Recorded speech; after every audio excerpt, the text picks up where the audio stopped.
How's it going, guys? Welcome to Pokemon Masters Console. We had a request for this one a little while ago, and we're going to get to it. And we are really happy to be doing it because we've been getting more and more experience with this Pokemon. We're using Ceruledge today. Justin, say hello. Hey, what's going on, Zero? So, like your namesake suggests, this is a net navi if I've ever seen one. Absolutely. This one is my Ceruledge is Proto Man, straight out of Mega Man. I love it. It's growing on me. The more and more that I see it, it's actually really sweet. It's got the ghost fire blades. I love it. So, yeah, this guy is an offensive powerhouse. So this is one of the twins, obviously Armor Rouge being the other one. This is the physical attacking version.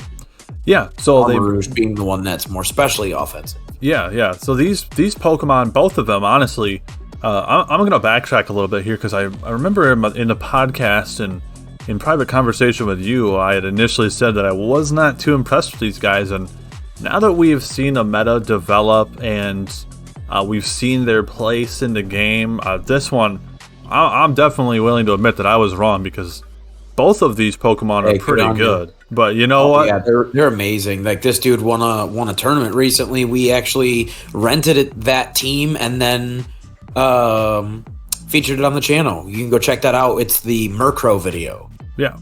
So why don't we dive into this Pokemon? But before we do, we just want to say thank you to everyone who's been subscribing to the channel. We love looking through all the comments.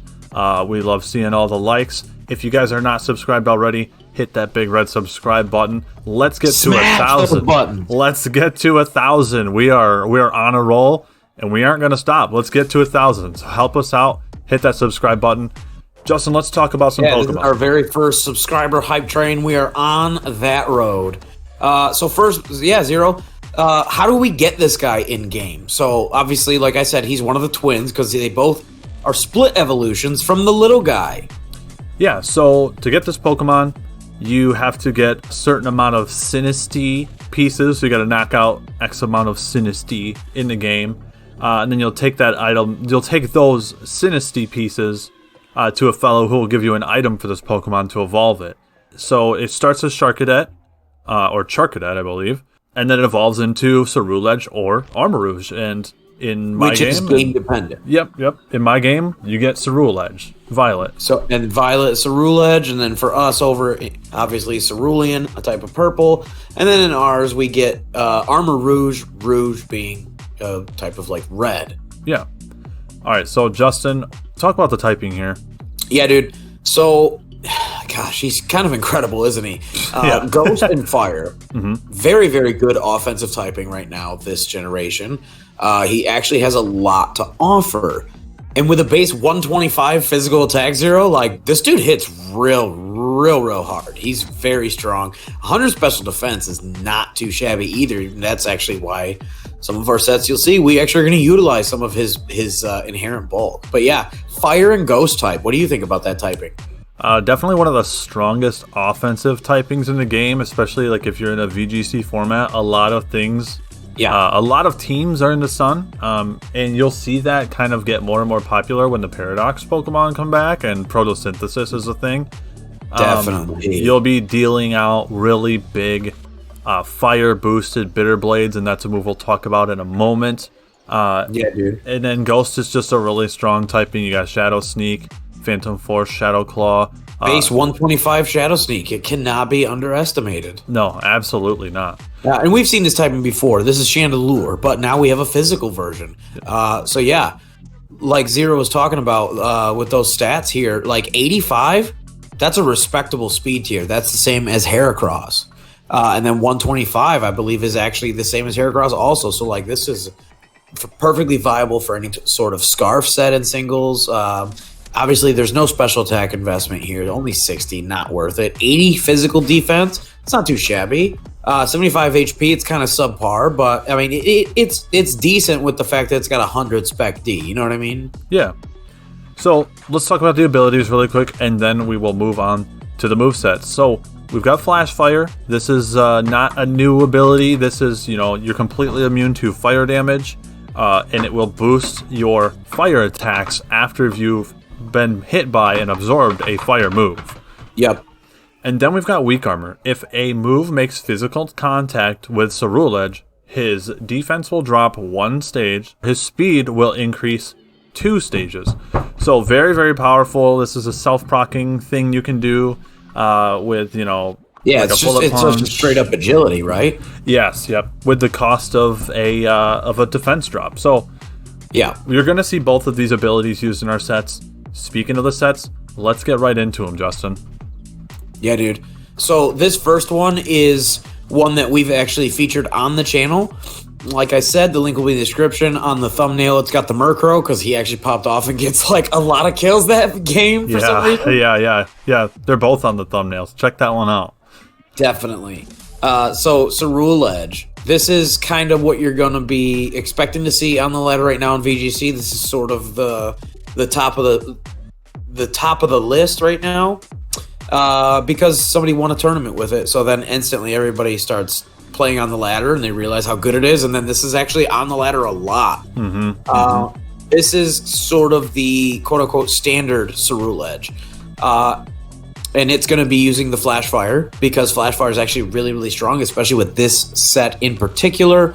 You can run kind of a lot of different items, but I will say right out the gate, Life Orb can run with basically any set that you want to run with Ceruledge. Like, you can just slot in Life Orb because his signature move, which we'll get to in just a second, is Bitter Blade, which is a healing move. So Life Orb's good with basically any Ceruledge, but Focus Sash is great here to help you set up. You can also do Protect with either Bulk Up or Swords Dance also being slotted in there. He's got a lot of great moves here, and as you can see, it is a Terra Grass. So again, as much as I've had people literally hit me with a fire move, and then I Terra Grass, and they shoot a fire move. They can't help themselves. People on the ladder, they can't help themselves. You just get... Yeah. And then the Terra Blast will be in Grass type or Solar Blade, because I have run this on a Sun team. Again, being Stab Fire already with the Bitter Blade, and then Solar Blade is very, very strong. It's Solar Beam, but physical. Very, very cool. This is a great set, and like Zero said at the beginning, he does get Shadow Sneak for that Stab Ghost priority. You can run this as either Adamant or Jolly, depending on what your team needs. Personally, for me, I'm going to run Jolly. Even if I put this on the Tailwind, I want to make sure that I'm getting as much speed investment as I can, especially if you're going to be running something like Bulk Up and or Swords Dance, which in VGC, there are a lot of things like Follow Me or Rage Powder to sort of help you get set up. So Zero, we've buried the lead long enough, brother. Talk to us about this signature move, Bitter Blade. All right, so Bitter Blade. This is a signature move of Ceruledge. It is a 90 base power fire move, and Justin, like you said, this is also a healing move. So 90 base power plus the stab plus you're healing off some of the damage or that you've taken with, you know, your Life Orb set that you mentioned. And like we've both said, I've run it on a custom team on Showdown, and Brandon already mentioned it. Sun boosted. Yeah, see, and that's what you're going to see. That's like the archetype you're going to start seeing once the Paradox Pokemon come back, because this Pokemon's actually pretty good into a lot of Paradox Pokemon. Very, very nice. He gets a lot of good moves. Yeah, so it's funny that you said you like Jolly, because I like Adamant, and it's like apples, it's ice cream. Yeah. It's ice cream, like we're both having ice cream, but you like vanilla and I like chocolate. Great because 125 is no joke. 125 is very, very strong for physical attack. Especially, we're not talking about an Uber Pokemon here. And stab priority Shadow Sneak. Like that's definitely a factor. So yeah, Adamant's definitely a good call. Plus, if you run Adamant, that's more damage dealt with Bitter Blade, and that's more healing brought back to you from Bitter Blade, especially if you run a Bulk Up set. I really like that Bulk Up plus Adamant combination. All right, man. So let's move over to my kind of realm, and let's talk about Ceruledge in more of a singles 3v3 kind of light. What do you think? Yeah, what'd you think of him over in 3v3? How are you going to run him? So, this is how I like to run Ceruledge. I like to run him a little bit bulkier. We've got that Adamant nature I was talking about. But part of why we run him a little more defensive... I love the Adamant max attack here. Yeah, So we're maximizing that amount of damage that we are putting out with Bitter Blade by running an Adamant Nature with max attack. You can do Leftovers or Life Orb. And we've got a decent amount of special defense investment here. And then I love to throw that 4 speed on the end there just to outspeed those uninvested defensive Ceruledges. You can put 8 there or take it even farther to go to 12 just to outspeed some like bulkier Pokemon. But the big thing with this set is we're actually using weak armor. Yeah. Which is actually, it's decently popular. We have seen it on both singles and doubles ladder, both on Showdown and on cartridge. So, like, it definitely exists. It's a great ability for what it is. Just a self-proccing agility, basically. We've seen people hit themselves, almost like a weakness policy set back in the day. And we've also seen people just let the enemy proc it. The Terra fighting is really interesting because close combat is incredibly powerful. But yeah, you can run Terra Blast if you... Maybe I'm assuming in case you don't want to drop your defenses. Yeah, so if you want to stay more spammable, maybe. Yeah. If you want, it's more. Yeah, definitely more spammable. If you want to kind of lean into your bulk a little bit more, I recommend Terra Blast.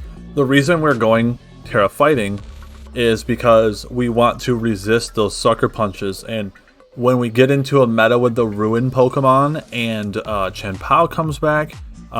In we're in a meta right now where Mimikyu is super popular.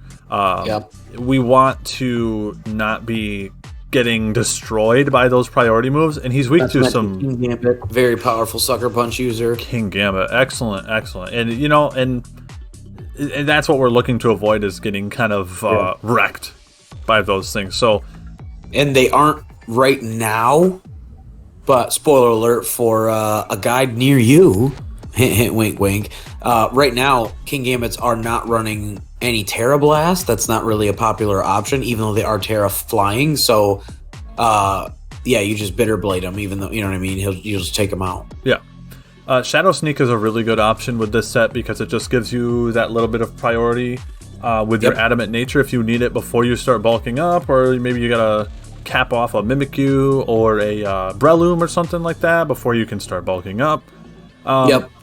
And Max Adamant actually does a lot of damage. If you're max, even with no buffs at all, no bulk up setup, Max Adamant does. This is with a choice band, remember, but Life Orb is a little bit less, but it's between like 75 and 85% to an uninvested Goldango. So if you've got again, roughly like 60% or less, like if they've got any amount of chip damage, you just pick that KO up for free.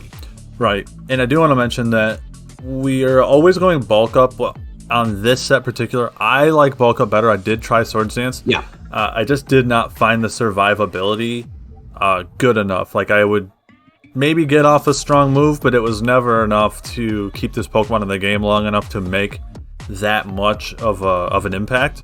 I found bulk up to be a way better way to make an impact and Terra fight. That 208 investment into 100 base, it's going to be really nice bulk on the special side, and then just bulk up on the physical. Exactly. All right, man. Let's move on to the final set, the Choice Band set. Yeah, dude. This is kind of the secret sauce. Haven't seen too many of these. Obviously, as we mentioned at the beginning, like Heracross, you can run Scarf. He's primed to run a Scarf set. Absolutely. But here on the PMC, we've been repping since the second we found out about the double dip mechanic with Terra, where if you have a stab move and then you Terra into that stab move, you get a double dip, you get extra bonus damage. And then obviously with priority. So that's what we're doing here with Choice Band, Terra Ghost, Max Adamant, Shadow Sneaks. And let me tell you, do not let that 40 base damage from Shadow Sneak fool you. This dude can OHKO a lot of big threats in the meta. It OHKOs Gengar.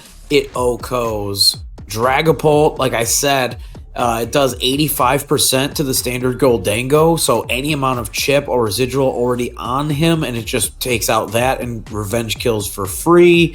Really, really very powerful Ghost Shadow Sneak here. But Zero, there's a couple other options. You want to talk about those? Yeah, so we've got the Bitter Blade. As always, I do want to say that if you want to run Terra Fire, that is also an option because, and once again, you're not weak to Sucker Punch, you are not weak to Shadow Sneak, and you get more healing from your Bitter Blade by double dipping into that Fire type. And then we've got Phantom Force and Shadow Claw. So Shadow Claw, nice for the crit chance, doesn't have that 2-turn thing. And Phantom Force, however, takes 2 turns to operate, but goes through Protect. So, and a very high base power. Yeah, so there's no really, getting around the Phantom Force. Like maybe you've got to switch into a Dark type or something like that. But in the right game state, it's a lot more devastating. When you can pull it off. Like late game VGC or just in 3v3s, either scenario, a choice banded Ghost Terra Phantom Force is going to do a lot of damage. Yeah, and you can run Jolly on this set as well. You'll just get more healing from Bitter Blade if you run the Adamant nature, as we've kind of been alluding to. And then you've got Flash Fire. If you don't go Ghost Terra, just because you're running priority Shadow Sneak, we want those to be as hard as we can. Yeah. And then we've got Flash Fire as well, so just switching in and getting free switch-ins, baby. Yep. Yeah, and there's something to be said about free switch-ins too. Like it keeps things like we've charcoal. Always talked about tempo on the channel. That's always a conversation in our and we've defined that multiple times. But having a straight immunity is so powerful for a Pokemon like this that, like you said, he's not the bulkiest. 75 base HP is not insane. So, like, getting a free switch-in's huge for him. Absolutely. So, Justin, what do you think about Ceruledge? Do you got any closing thoughts on this Pokemon? I like him. I really like his design. Aesthetically, I'm all about it. I love the blades. I love the little ghost fire thing that's got going on. I love the color scheme. I love his stats, honestly. Like, yeah, he's not super bulky, but I think that's a good thing. Yeah. Like, that's his weakness, is that he's a little frail. Yeah, he's got an S tier design. He's got cool swords on his hands. I mean, like, what else could you want? And like I said earlier, this is a Pokemon that I really underestimated. I think he's going to get stronger when the Ruin and Terra Pokemon come back. I think he will really find his place in that meta. He's good now. In this meta, I think he's incredibly good. So over on Pikalytics, actually, he is at an 8% usage right now in VGC. At the time of this recording, he is an 8% usage on Pikalytics right now, which is incredible, right? Like, that's a very high usage percentage. Yeah, it is. And we just did the Dolphin, and that was like below 5%. This is 8%. Yeah, and like we said, usage doesn't really necessarily mean success. Like 8%, you're like, oh, yeah, that sounds kind of slow. But it does say something for popularity. Yeah, but that's 8%. If he's on almost one in every 10 teams, that's pretty strong. Yeah, he's definitely somebody to look out for in the meta. He is definitely one of those like kind of sleeper pick, kind of A tier, S minus kind of threats. Like, he's very, very strong. He's one of those threats where and again, having a fire type here. Me personally, my favorite Terra type for him out of what I've used 3 different Terra types with him in practice. I like grass the most. Maybe I'm biased because I'm gym leader Justin with a grass gym, but I do like Terra Grass. It really does bait people in. It also lets you eat those Make It Rain hits because this dude is a great check to Goldango. Yeah, Terra Grass makes a lot of sense for fire Pokemon, especially this one because, like we said, every time you Terra out of Ghost, you lose those weaknesses to those priority moves. It also helps you Shadow Balls all day from Goldango, even if they're specs. Spoiler alert, he really can't touch that 100 spec D here unless he's hitting you for super effective. All right, guys. We hope you enjoyed the guide. Thank you so much for tuning in and watching another one. We will catch you on the next one. Until then, I've been Zero. And I'm Justin. Council's adjourned.